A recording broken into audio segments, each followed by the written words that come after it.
With yesterday's arrest and resignation of New York Lieutenant Governor Brian Benjamin on bribery charges related to campaign finance fraud, Governor Hochul has less than 3 months before the Democratic primary to choose a new running mate. News Channel 34's Jamie DeLine spoke with one state lawmaker who is advocating for a new procedure for filling lieutenant governor vacancies.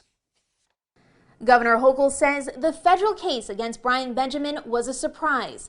And now, for the second time within a year, Majority Leader Andrea Stewart-Cousins will be taking over as acting lieutenant governor because of scandals here in New York State's government. We've had a pretty stable run in terms of administration in the state. And so the notion of the temporary president of the Senate, Andrea Stewart-Cousins, serving in that capacity where she's acting as the lieutenant governor, discharging the lieutenant governor's functions, is, it has happened, but never twice in such a short span of time, at least not in any recent history. It's now up to the governor to pick a new lieutenant governor. Senator Joe Griffo wants changes made to the New York State Constitution so that elected officials in the Senate and the Assembly can have a say in the confirmation process. What I would like to see is several things. First, when you have a vacancy in the office of lieutenant governor, that we'd follow basically the federal model, 25th Amendment of the Constitution, the U.S. Constitution, which would allow for the governor to appoint whoever their choice is, but that choice would have to be presented before the legislature, joint session, and confirmed accordingly.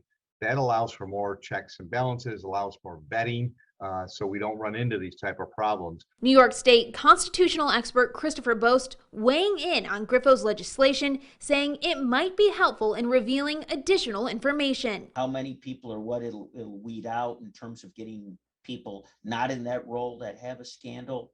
Tough to say how that would work in actual practice, but it would be an extra step. Griffo's bill was first introduced over a decade ago, and it's not the only aspect he'd like to change about the state constitution. Our constitution is somewhat old in this sense, where it always talks about how if the governor's out of state, the lieutenant governor becomes governor.